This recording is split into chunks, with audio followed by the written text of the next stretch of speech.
all the pipeline to drive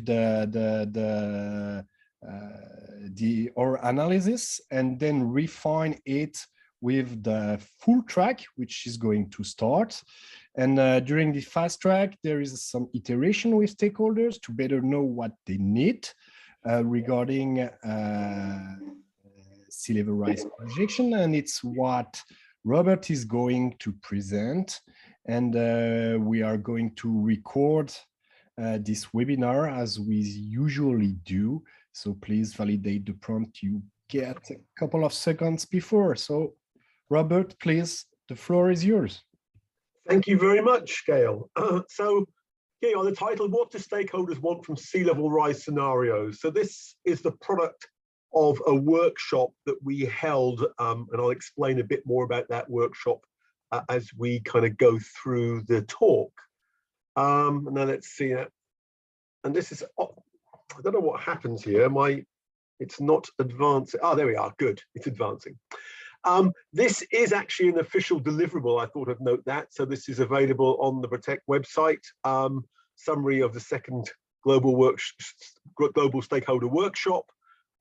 This was originally in the bid for Protect. It was going to be a workshop held at the University of East Anglia in pre-COVID days, but it, I suppose, inevitably moved online. And this took place in the autumn. And just a very simple agenda, really. We almost don't need this slide, but I want to set the scene why we're doing this. Talk a little bit about the survey done in the workshop, what were the actual results, and then where do we go from here? Because I think this could be seen as something in its own right, but I think I see it as part of a process, as I will explain as we go through the talk. So Protect, I mean, this is a diagram for anybody in Protect. You're all very, very familiar with this, with our look at sea level change and the big ice sheets and the glaciers, and the effects on sea level over time up to sort of the long-term commitment to sea level rise.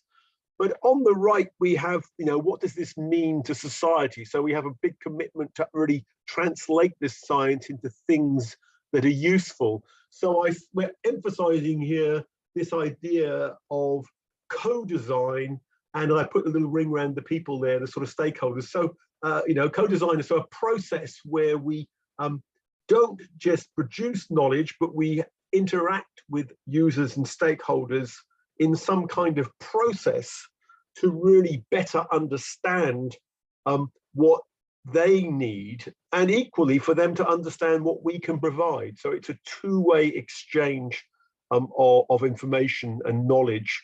So both sides end up knowing more than they did at the start. And so if we sort of go to the notion of users and stakeholders, I suppose in Protect, we might think of ourselves as a fairly diverse group, but in many ways, we're probably quite homogeneous compared to the full range of users and stakeholders, which in principle is the whole population of the planet, really. You want the whole population of the planet living on the coast, certainly. So I think users and stakeholders, they have very diverse interests and diverse expertise compared to the team within Protect. And really, I think it's important to understand that they're not particularly interested in sea level rise per se, or not automatically. They may be fascinated by it, but their real focus is the risks that sea level rise is associated with, and adaptation. What can we actually, and I could have put down mitigation, I didn't. I mean, I'm taking an adaptation focus here, but what can we do about sea level risks? That's really the focus, and that's set into a broader context that really they maybe don't even particularly care about sea level risks per se. They're interested in risks and adaptation policy in general. What are the coastal risks? So sea level is just a part of a landscape that they're addressing so they have quite different sort of views. And I think it makes out the point that what their interest is will be very context and case specific. So, you know, and that might lead to things around time scale and also, and I think this is a typo here, level of risk adversity that it should be saying here, not assessment. Sorry about that. So, you know, how risk tolerant are they? And the kinds of examples, and we'll kind of keep on going on these points through this, you know, things like long-lived infrastructure. Nuclear power stations are a great example. They are a piece of infrastructure that really do take risks in the long term very, very seriously because they're mandated to. Or something like beach nourishment, where we pump sand onto the beaches to make them bigger if they're eroding, which is something that's done at a rather shorter time scale, rather flexible. So it's quite a different kind of decision. The time scale of a beach nourishment might be 10 years, typically. It depends, again, it depends.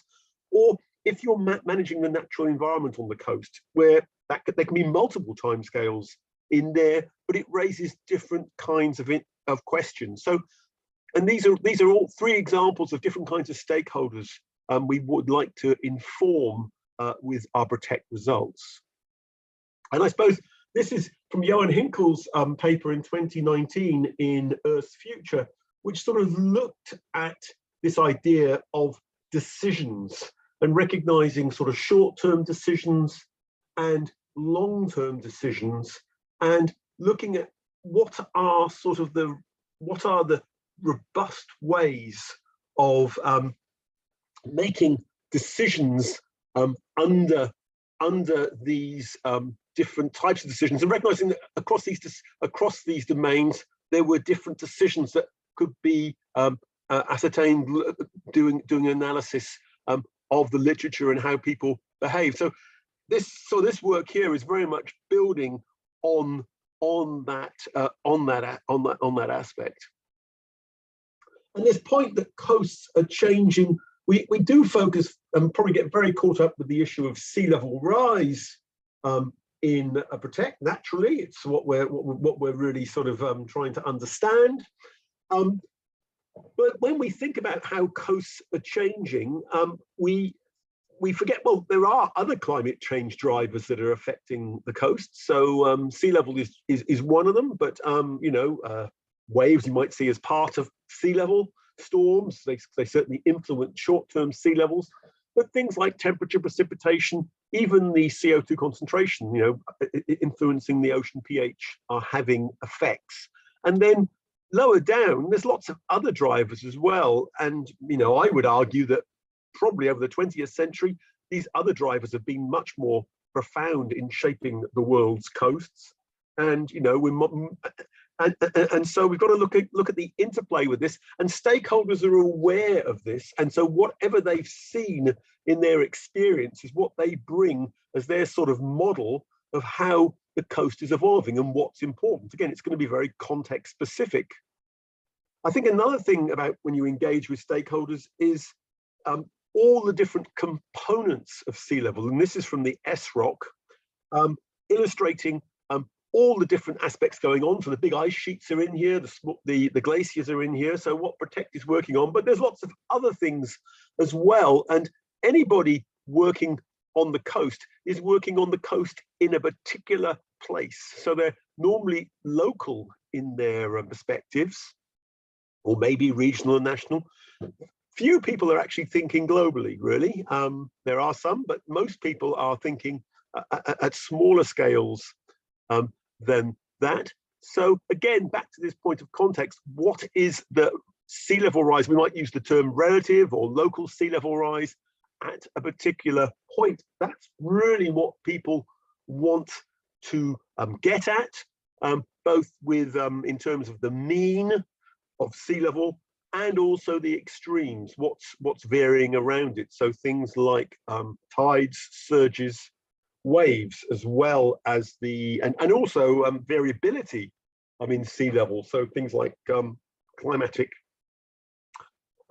variations, like an El Nino, for example, which can have big effects on sea level over sort of the monthly sort of annual sort of timescales. And to sort of illustrate, this is a picture I often use in talks, but this is Southampton. So this is where I worked before going to UEA, and this is you know, the second longest tide gauge record on the south coast of England with observations, so 1935 to 2019, need to update it obviously now.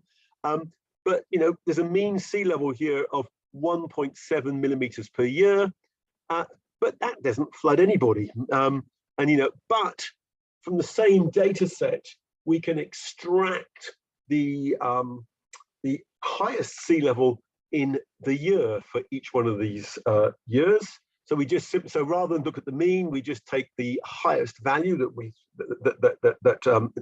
after quality controlling the record and removing spurious data, and you get this sort of trend with a lot more variability and but are fundamentally rising at about the same rate as the mean. So the mean is driving the changes in the extreme. There's no evidence here the extremes are really changing in any significant way in the English Channel, but they are rising because the mean is rising. Another sort of aspect, and again, and I suppose that's an important point to explain to stakeholders about how the mean operates on the extremes, and that really is something that often isn't necessarily terribly well understood. So I think that point I was making in Southampton is a really important point to communicate across. Another point that's sometimes confusing to stakeholders is the fact that the IPCC assessments change over time. I mean, the fact that we have these assessments and they produce different numbers. And this picture here summarizes AR1, so 1990 through to the SROC in 2019. It sort of gives the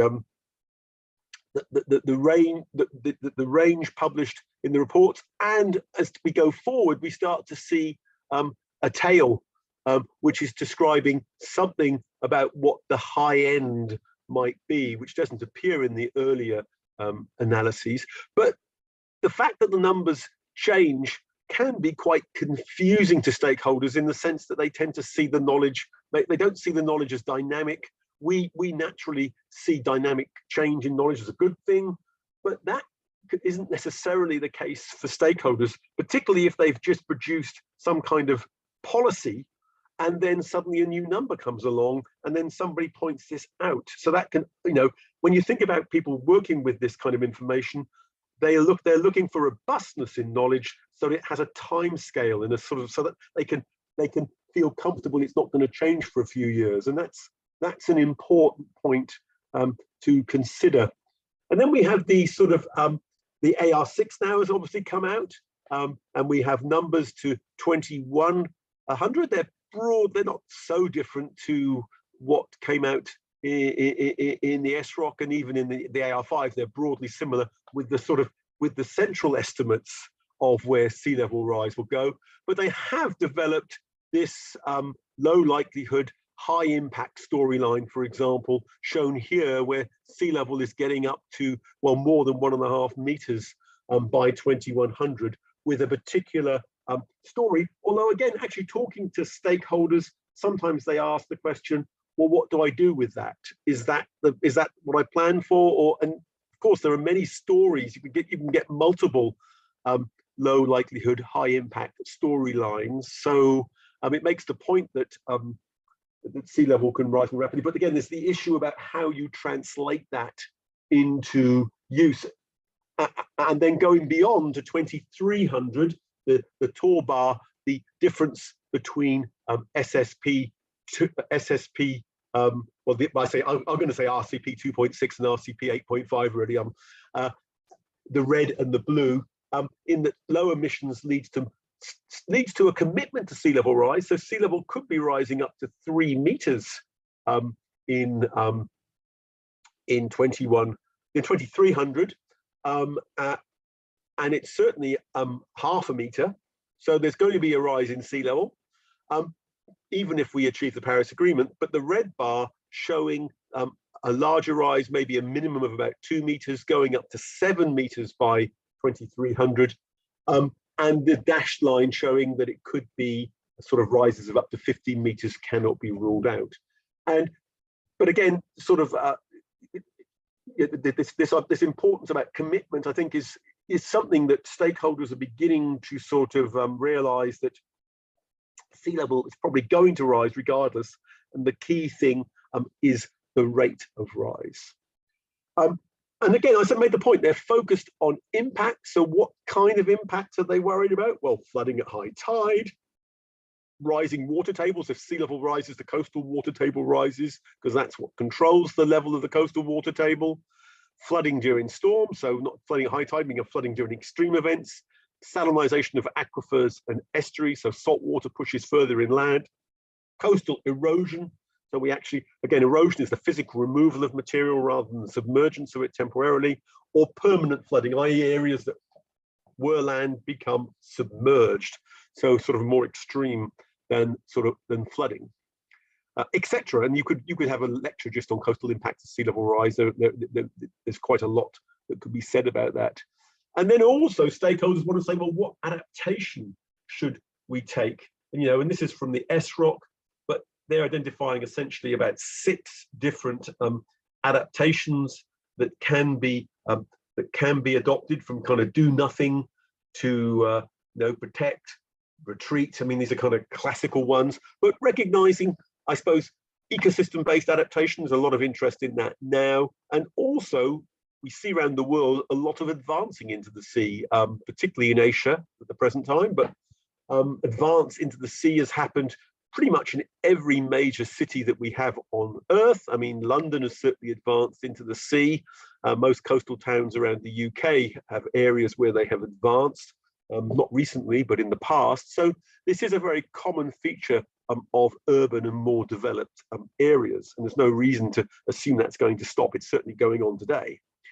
And lastly, adaptation lead times. So as well as looking at sea level from a particular point, recognizing that when we're going to adapt, we have to make decisions about things in the future. So this is kind of drawing on the Venice case, but there was a big flood in the 1960s in Venice that sort of really led to the Mose project, which took many decades to be commissioned, so proposed and then designed. And then when you think about the next phase of this, I mean, given that sea level is going to rise, this commitment to sea level I've already mentioned, when do you actually need to do more than you've done? And that's kind of a question that stakeholders really want to understand. And also, when can they wait? I mean, that's another, so wait versus need to act is a kind of key question. So that's sort of setting the scene and some of the flavors of different things that stakeholders pose. Within the stakeholder workshop, we wanted to identify relevant stakeholders who were interested in sea level rise, mainly from Western Europe. So I made the point about broad general stakeholders. Our stakeholders were not sampled uniformly from that population. They were people that are particularly interested. So we were definitely getting a bias sample, because those are the people that would come to our workshop. It was a mixture of application-orientated academics and users, mainly users, but there were some academics.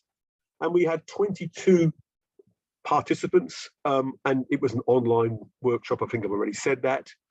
The main focus was on mean sea level rise, as opposed to tide, surges and waves, but we did talk about those, and they'll come up a little bit as well. And what was the benefit? It means a 4-hour meeting, benefits the participants, I think, to learn about the state of the art of sea level science and its application. That's what we presented as what they would, and a chance to talk about and share, of course. We had common questions, and we discussed in breakout groups with participants with sort of similar interests or similar contexts. So we took all the people dealing with long-lived infrastructure were put together, for example. And we had up to 5 participants per breakout group. The results, we had online whiteboards, and then we had facilitators within Protect. And so each group of facilitators then produced, with the whiteboards and their notes, produced a report on each sort of breakout group. I mean, we also came back to plenary as well, so there were plenary discussions, but this is how we sort of then produced a report afterwards, including the breakouts and the plenary sharing, and written up as a report, and ultimately it's deliverable 2.2, which is on Protect site. And as it's a participatory process, we thought, it's a process. It's not just meant to be one sort of sampling of what's going on. We have further ideas on how to take this forward. So we see this as a process, and we're kind of continuing this, as I'll say in the last slide.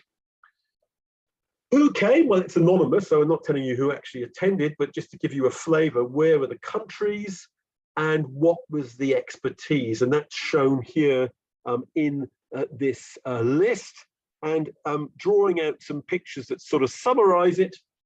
Stakeholders by country, you can see that people from the UK and France sort of dominated the people that came by nation, but we did have, we had people from the Netherlands, Belgium, Spain, Denmark, and then we also had one person from Canada and one person from Ghana as well. So we did have two views outside Europe.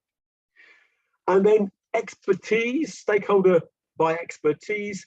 There's a wider group here, you can see, so, but major critical infrastructure kind of comes through. There were 5 people mapped to that. And I suppose there was probably overall a lot more people interested in infrastructure and defense. These are the kinds of stakeholders who want to come to these kinds of workshops. So there's a sort of self-selection dimension there, because their jobs are in part include thinking about sea level rise. So then we posed the same questions to each group, and the first was really trying to understand what kind of why did they care about sea level rise? What were the different reasons? And for example, I don't think that Beyond says it, but like attribution of impacts to climate change, that didn't come up from anybody. We put it in the list, but none of the stakeholders raised that. They're really much more dealing with adaptation and operations, I suppose. What timescales of information do you need? Going up to sort of 100 years or longer. What's the importance of the most likely, the traditional IPCC projections of sea level rise versus high-end scenarios like AR6 have produced, and also low-end scenarios as well. We did raise that. So both sides of the range of possibility. What aspects of sea level rise are most interesting and important to you, or importance to you? Is there what's your feeling about risk tolerance that applies to your decision? So drawing on some of the things I've mentioned already, how much do you consider lead times, and how important is that to your decision? And of course, to make sure we weren't missing things that they felt were pressingly important, other issues. So an opportunity for them to feed in anything that they felt is important that we weren't asking. So moving quickly on to the results then. So we had basically sort of 6 themes, which I'm sort of revealing here, which sort of show around scales, the types of scenarios required, how we provide projections, the decision context, and things about communication of the information. And so what's the spatial scales of interest? Well, I suppose this came up a lot about the need to bridge the gap between scientists, national strategies, and local. And maybe I should emphasize and underline and embolden the word local here. It's the point I made earlier. All decisions are made in a particular place. So people want information in a particular place. And this second point is just reinforcing that. So really what we need are downscaled regional and local relative mean sea level projections, and made available for use by practitioners. So that's what's wanted. And of course, Protect is engaged in actually doing that as best we can. So I think we already recognise that, but that really came through very, very strongly. And I think many stakeholders felt that they often were given global information and expected to interpret it, and they really would like to have information that's been downscaled for them to use. They are interested in extreme sea level projections. they want, I mean, and by that I'm talking about waves, tides. No, tides aren't necessarily, tides rise with sea level and their propagation changes, so tidal range is changing, and surges. So although again they recognize the challenges, we recognize that computationally that's quite a lot of work, and obviously Protect isn't really focusing quite so much on that.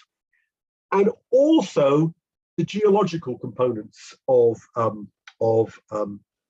sea level. So they talked about GIA, and they also talked about human-induced subsidence, which is not such a big issue actually in Europe. It's obviously a big issue in certain parts of Europe. I mean, the Netherlands is largely sinking a little bit due to drainage and compaction, etc. And it's common in some other sort of coastal lowlands. But one would imagine if you did this in Asia, this could be a much bigger issue if we had Asian people involved, because it's such a widespread issue in Asia. So getting good relative information or local information is really important. What timescale is of interest? Well, I think the main timescale, I mean, maybe reflecting the stakeholders were focused on long-term infrastructure, was notionally the sort of 100, even 150 years sort of timescale. And then some people said there was talked about interest up to 1,000 years. That was said at the workshop, and the nuclear industry and nuclear waste storage said. I mean, to be honest with you, well, I wasn't in the group that said that. I would sort of almost challenge that if I'd heard it, because I mean, are they really interested up to 1,000 years? Because the nuclear industry and nuclear waste storage can respond to these. Talking with the UK, they're not interested in those timescales. Maybe 200 years is my experience from the UK, but this came from somewhere else. So anyway, it was stated, so it's recorded here for completeness. Timescales beyond 2200 are considered to be of limited practical usefulness. That was also said quite strongly, that essentially most of the sort of the stakeholders then work with a community, and they say that people, even sophisticated users, glaze over when it gets beyond 2200. So the stakeholders, so maybe it almost brings out the point that we can think about the stakeholders who are at our workshop and wider society, and they have a translation role here. And so they're saying beyond 2200, they might be interested, the people we're talking to would certainly discuss it and debate it, but they wouldn't necessarily want to share it more widely. Equally, short timescales are interesting. So 2050 is certainly a very relevant timescale. And they said because it engages with people's lifetimes. People in a room can understand 30 years from now very much. Most of us will be alive in 30 years. And that's actually a timescale that many organizations, industries, and institutions consider, really. That it's very common that people don't look beyond 2050. That's the timescale, that's their planning timescale. So providing information at that timescale is important. They're also, as well as having numbers in 2050, there's also interest in transient sea level. How will sea level change? So, you know, and including the uncertainties, and this kind of comes from an interest in adaptive planning approaches. So, and how we can deal with uncertainty so that we recognize that adaptation is a series of steps and we can take them with time. Probably, I think that's said on a later slide. There was thought about thresholds and tipping points, but the potential for high rates of sea level rise need to be documented and considered when assessing risks, again supporting adaptive management. And lead times were also considered important. So, you know that when is information needed given adaptation takes time. That's really important. And thresholds are something that needs to be developed. And I suppose this idea of co-production, I used that word earlier on, but this idea of an ongoing dialogue between sea level science and practitioners, I think kind of comes up here, that, you know, we're only beginning a process here. We're not really, you know, sort of solving the problem. It's just getting at a snapshot. What kinds of scenarios are required? Well, the most likely scenarios are sort of mainly, i.e. the typical IPCC, numbers, the central range, are mainly used as planning projections for adaptation and infrastructure. Maybe towards the high end of that range, not necessarily the median, but that's what's been typically used. But then high-end scenarios, which go above that, are also being considered to varying degrees, and are sort of becoming more influential. And the stakeholders use the word worst case. I don't like that word, but that's the term they often use. And so they feel it's important to communicate the high end and inform on what is the level of uncertainty, what might happen if we do get the high end, and could we deal with it? Those kinds of questions. Some adaptation was focusing on maybe taking an interesting view was taking a large rise like 3 meters, and looking at AR6, with the Paris Agreement, saying, well, 3 meters, we're probably going to see it at some point anyway. So rather than worry too much about when it will happen, let's prepare for 3 meters now, and take some long-term and strategic decisions, both in infrastructure terms and in land use terms, that would allow us to deal or make us more able to deal with the 3 meters rise in sea level. I think most people realize they couldn't deal with the 3 meters sea level rise very well today, but they could start to build that capacity so it would make more sense. And people talking about making buffers and wider zones to be able to deal with it. High-end scenarios could also inform measures to enhance flexibility. So that, I think probably almost said the point there, creating space. So I think that point's really been touched on. In contrast to high-end scenarios, low-end scenarios are hardly used in practice at the moment. Now, I think within the Protect team, I think we think low-end scenarios could be rather useful.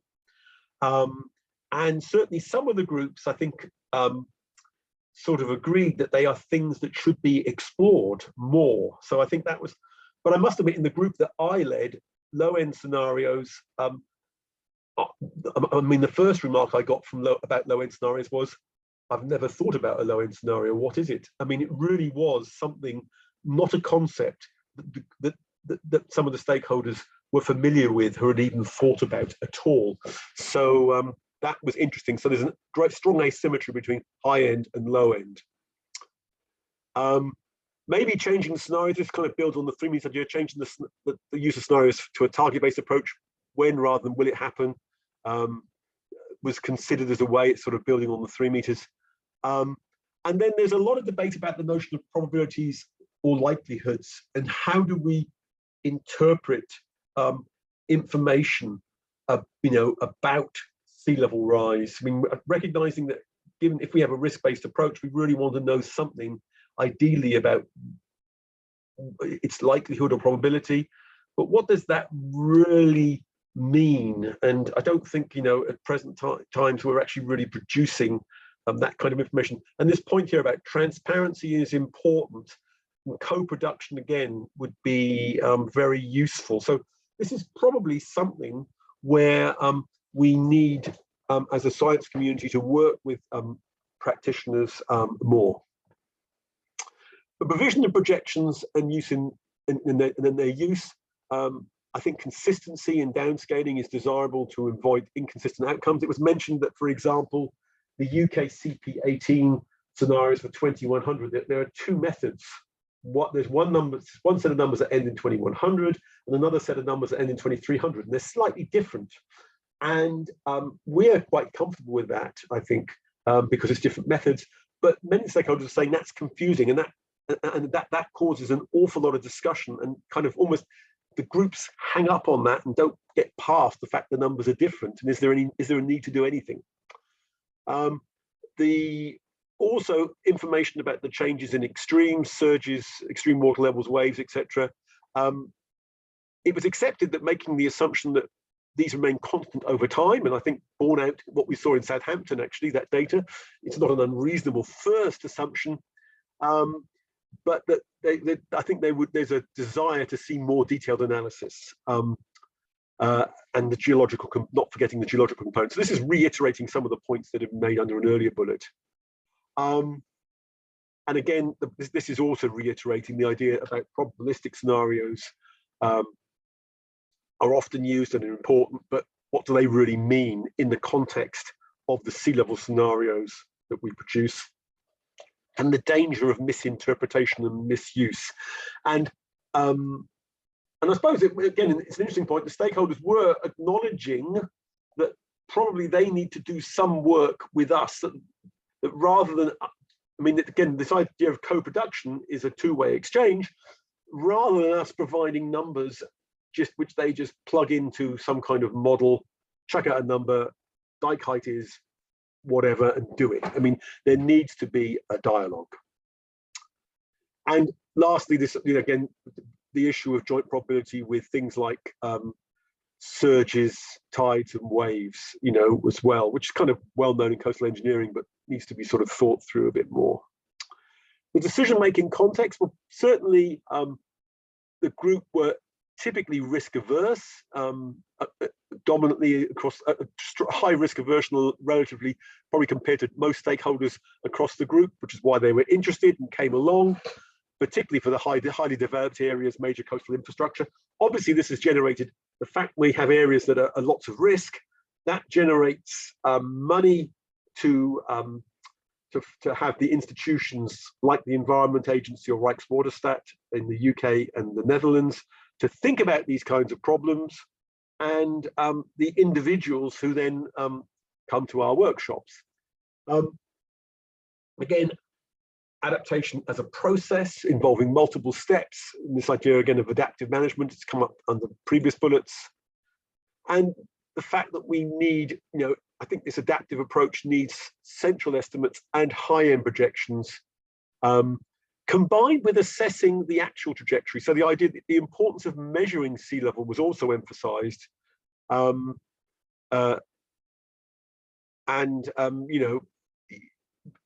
was stressed several times that actually many people outside our stakeholder group don't even recognize that sea level is rising today. They think it's a theoretical idea.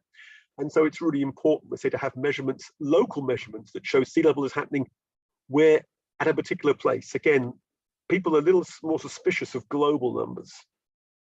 Less interest in the low end, but in more risk tolerant situations, which we didn't have so much captured in our workshop, it was recognized that a minimum bound could be useful. So particularly when you're for maybe some of the decisions we weren't thinking about quite so much, but something to be maybe we can develop. And I think it's also quite important to consider the stakeholder framing of the problem. Why is adaptation happening? Is it mandated in law, or is it advisory? Is it a national government? Is it a local government? Is it a private company? These are the kind, there's lots of other questions you could ask, but these are quite important to mean that the problem of adaptation will be different, not because the science is different, but because the framing of the problem is different, and lead times are important, as said before. How we communicate our science is also, I think, really important.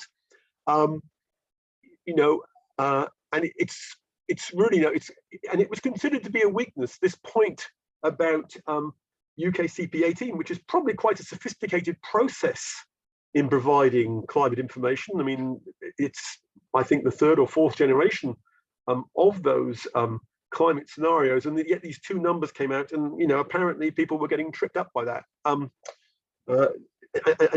sort of really sort of thinking through the numbers from the stakeholder perspective needs attention and dialogue. Probabilistic information is desirable, but requires careful communication, and as been already said, the fact that sea level science and its implications will evolve. I mean, this point I was saying about the IPCC numbers changing with time, that needs to be communicated as well, because there's always a danger that actually these changes, they're better science, but sometimes they can cause mistrust. And so have to really understand, the science policy interface really, and really give weight to that, and also set up adaptation process. Maybe as adaptation maybe becomes a process, then some of these sort of advanced stakeholders, like the people we were talking to in our workshops, obviously understand that information's updated and we're getting better science, but making sure that that is sort of built into the system and it's stated and expected and doesn't take people by surprise. There's a question about how best to communicate change. Is it an absolute rise in sea level? Is it a meter rise in sea level? Or is it the fact that Storm Cynthia in France in 2010, instead of happening once a century, will happen every decade? There's different ways of communicating information, and that's not necessarily saying the same thing, but it's different ways of saying something. And I think the importance, again, we're looking at the future, but the importance of historical sea level data, as I showed you at Southampton, and to continue continue those measurements to support adaptive management, it needs to be emphasized. And I suppose it was ended with, really, maybe this is an area where we could actually develop materials that would really or guidance that might help people to do this better. And this maybe this is something we could do in Protect, I don't know, or in related activities around Protect. Protect could help to inform. And of course, it gets into, you can see the word risk maps there. This goes beyond sea level rise to, this is talking about maybe the whole process. So sea level rise is just one aspect. Again, it's the input, but how that the process then that sort of deals with that. And I can't actually even read my, and it would be useful. I mean, they were sort of talking about sharing adaptation experience as well. So that's going again beyond what sea level rise. But so I think the practitioner community, in a way, are quite hungry for exchange, and maybe these kinds of workshops where we talk about these issues, maybe there is a space for more of them. So to sort of summarize, this table here is in the sort of abstract of the report, and it tries to, in a very sort of simple way, show what's bright blue is high interest, light blue is moderate, and white is low. And so it captures the point that really we're interested mainly in the 30 to sort of 150 years of sea level, some interest beyond that, but not so much. And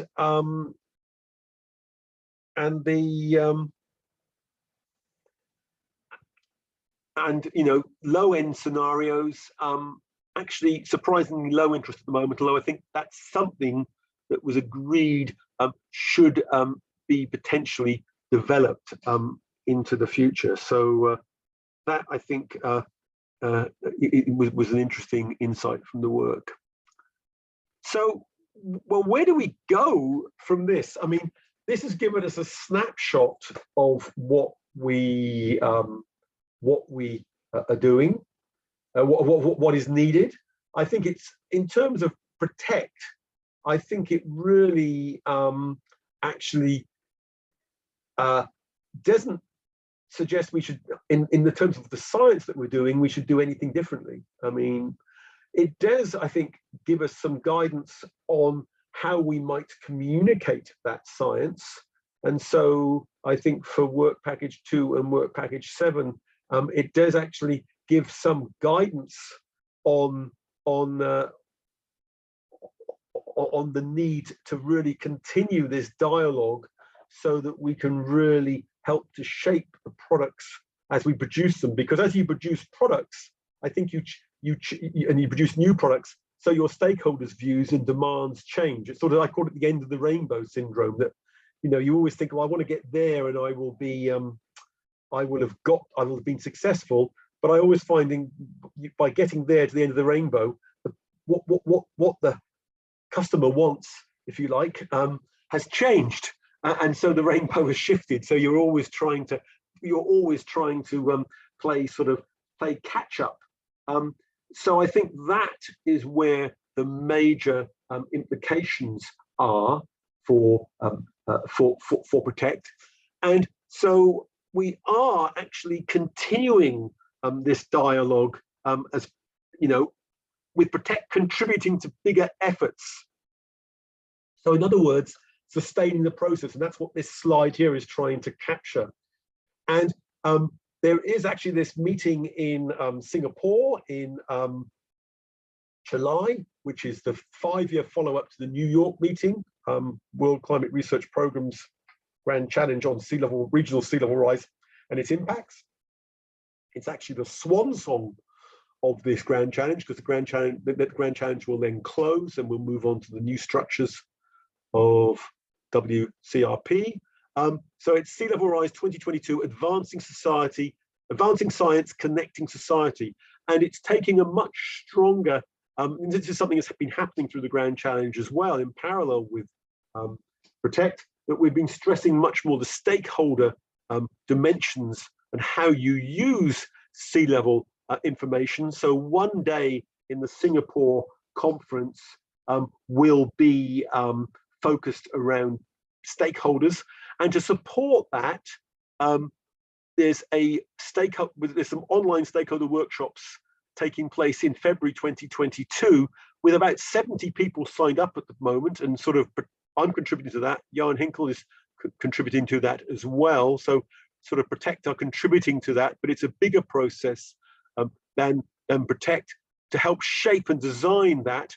And the idea is that maybe even beyond Singapore, is there some merit in establishing a sort of a meeting or an organization of sea level science practitioners who might form a community with which we could engage to sort of do what we've been discussing in this webinar in a little bit more systematic and ongoing way. So I think there's some interesting and exciting opportunities here, and I think Protect can contribute to this, but clearly a lot of this thing goes beyond what Protect is trying to do, but that Protect can sort of inform that as much as the resource within Protect allows. So with that, I'll finish and happily take any questions.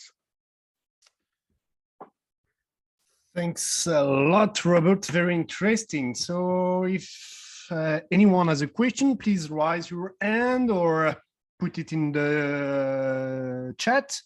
And actually, there is one from Ruth regarding the low-end scenario. Ruth, maybe you want to say more or rephrase your question. No, I was just really interested to hear that the low-end scenarios weren't considered really, and it's something that the Codex community have been talking about, doing more low-end scenarios. But I was just wondering if we should focus our attention on that, if it's not something that people are interested in, or if they're not interested in it because we haven't done it before. That was really my question. Well, I think it's because most people thinking about sea level rise most of the stakeholders we had were very risk averse, so they naturally go to what they call the worst case scenario. If I go back over my career, I mean, I'm an expert really on impacts and adaptation, not sea level, but at meetings I spend about half the meeting discussing what's the state of the art for sea level and how big could it get. That's what they always want to know. How big could it get? It's all. So they're automatically focusing on the high end in the discussion. And this, I think for less risk averse people, as I said, the low end is useful. And I think but I think really as adaptation takes off, and also as people recognize there's a commitment to sea level rise, which I think still hasn't really got through to the wider community, then the minimum that you're going to have to do becomes really quite an important point, because it's a no regrets policy. You're saying, in a sense, you've got to do this at least. So I don't think we should ignore it. But it shows we have to sort of do some more work. And in a sense, probably it's a matter of building the community. but I mean, we discussed this within the workshop team, and I think, you know, as a decision-making tool, it is useful. So I would say it's not to ignore it, but at the same time, we shouldn't put huge amounts of effort into it either. I think it should be balanced, if that makes sense. Other questions? No? Then I have one. It's regarding communication and pedagogical material, which seems to be important. And in your slides, I have the feeling that it's mostly questions. So what are the dreams of the stakeholders as information they would like to have? I understand that global projection sea level is not enough and they need at least regional. And with the last IPCC report, there is no nice application on the web where you can see regional projections.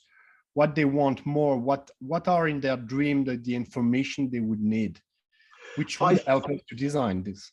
I think really it's, I don't think in a 4-hour workshop you can really answer that question.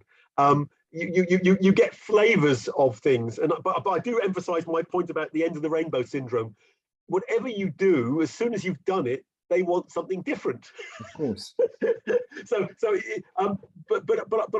I think that really I would say that this workshop in February, we need to be looking at that question at Singapore. So I see it more as a process and a dialogue, Gail, where we could, I mean, we could set out, maybe, I'm not sure whether the interest within the project, maybe we could actually even try and set a commitment to even think about devising a paper on this, if you follow what I'm saying, because I think it could be, because I think a lot of the communication of sea level rise sciences, build it and they will come. You know, you provide something and you assume it's useful. So I think to really have some more thought about sea level information and how it could be used. And I think probably going into use cases is really important, because you talk about sea level in the generic, and I think it becomes bland and meaningless. You've got to talk about long life infrastructure, nature conservation, or whatever. You've got to go into, or port management, or whatever. Need to take fairly specific cases. I think that automatically sort of tends to get focus. And if we can do a few of those well, then there probably others will emerge. So I think it needs quite a bit more work, to be quite honest. But specific cases, are they of interest to everyone, or is the specific cases need to be your case? Well, no, user cases. I mean, storm surge barriers. It's not. So it would be a class of coastal cities. Okay. To me, that's a use case. Okay. Or deltas, or small islands. I mean, I mean that straight away you're getting much more specific, because deltas tend to sink. So everybody takes it for granted that deltas sink. So people working in deltas, they'll see a lot of commonality of the problems. In cities, you've often got large areas that have been taken from the sea. This advance. That's very common in every large city I've ever looked at has large areas like that. So it's not looking at London. It's looking at cities, or it's looking and getting cities to compare things with each other. I think that to me becomes more illuminating. If you have a general discussion about sea level, I find very little concrete emerges. You get sea level rise is a big problem. You know, it's all bland statements that we knew before we went into the workshop. Okay. And Jean-Baptiste has a pretty similar question. Jean-Baptiste, please ask your question, then I will go to Bo. Hi, thanks, Robert. Yeah, the question was about data. Did the stakeholders ask for any cover on data regarding ESRA, or maybe did they ask for something concrete, real about data, or you have? Well, I mean, by data, do you mean measurements rather than model prediction? Yeah, measurements, or yes, even not only current measurements, but also forecasts for the future. I mean, well, I suppose I mean they asked that the thing they asked for most actually I think we discussed sea level scenarios, and I showed AR6. I showed some of the earlier IPCC work very schematically, and so I think we accepted. So they want that. They certainly do. They certainly want the high end as well. I mean, or worst case, they're not quite sure what they want there, but they want some information on extreme changes. And I think also less of them wanted something on low end. They wanted measurements of sea level as well. Many of them said it's very important to maintain tide gauges and show people sea level is rising, because they said many people do not realize sea level is rising. And so we want that data just to prove that we're dealing with a real problem. Forget adaptive management, and then beyond that, of course, then you can start to use that in sort of maybe adaptive management processes. But they didn't get and some people wanted extremes. It was, you know, I wouldn't say there was a big shopping list. I mean, yeah, but the thing that they emphasized in my group actually was measurements of sea level as opposed to projections of sea level, and don't stop doing that. I think they said maybe they're a bit worried that people are going to sort of say tide gauges are redundant now and we can do it all with satellites. I don't know. They didn't say that. We didn't actually. That's just me sort of wondering out loud in front of you. Anyway, I think Paul has a question. Yeah, thank you. Yeah, hi everyone. Hi Robert. Great talk. You made a really interesting comment about the long timescales, that you would challenge anyone talking about more than 200 years. And then it just popped into my mind, whose job is it to worry about the long timescales? I mean, is the issue that any stakeholder will always think, oh, I can deal with that in 100 years. And so actually you need to talk to the world leader, or, you know, Ursula von der Leyen or whoever it is, right? Somebody has to worry about 500 years because it affects everything. Well, true. I mean, I suppose it's probably us, and you know, I mean, you see papers in Nature on this topic, but it's interesting that with these stakeholders who are making decisions for sea level, it's not affecting their job. If you see what I'm saying, they're not going to use that information in an adaptation decision.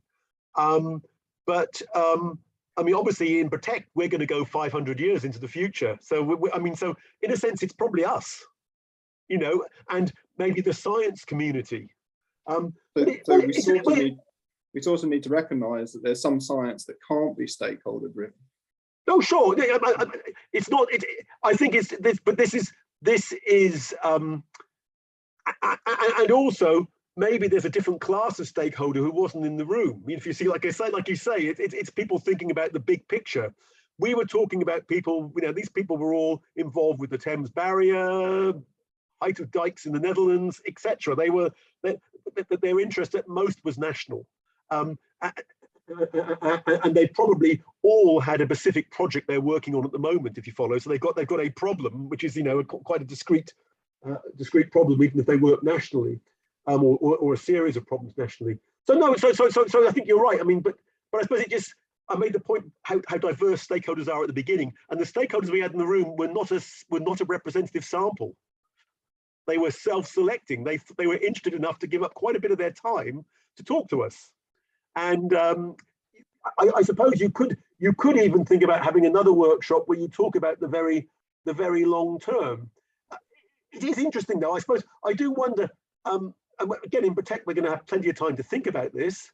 How much does the very long term shape decisions? I suppose that is an interesting. That is a sort of interesting question.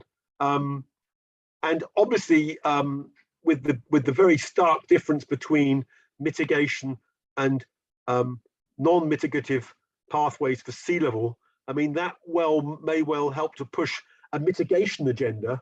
But I think the adaptation comes, if we don't mitigate, the adaptation comes later. So you follow it gets kicked down the road. So mitigation is now, adaptation is well, you know, we can deal probably with what we've got in the coming century, and then beyond, well, so that, if you see, I mean, so there's different interests and different sort of perspectives as well. So I think probably the information about the long term in many ways probably is really informing mitigation, and it's also informing adaptation policy, because we're recognizing there's a commitment And therefore, as I was saying in my answer to Ruth, there's a minimum you've got to do regardless, you know, and that's useful to know. I suppose I suppose the question becomes, how do you balance those long time scales that we think only we care about to the shorter ones where there's an immediate demand? Well, but I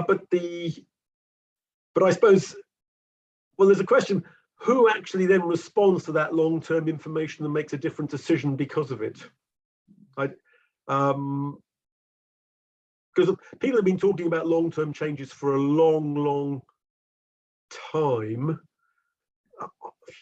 You know, I'm thinking about Antarctica because we go on about high-end marine ice cliff collapse. But actually, if you're interested in 2500, the low-end scenario is a disaster. Yeah. Anyway, I'll shut up. No, I would suggest well, I think, I don't know the answer. Let's park it, but we've got 3.5 years or whatever to figure it out, haven't we? I mean, we've got plenty more time to talk about this within Protect, and I think probably within Protect is the best place to talk about it. And then we can go out to we can identify people outside Protect if that's useful. Okay, thank you. Is there a last question or a few last questions?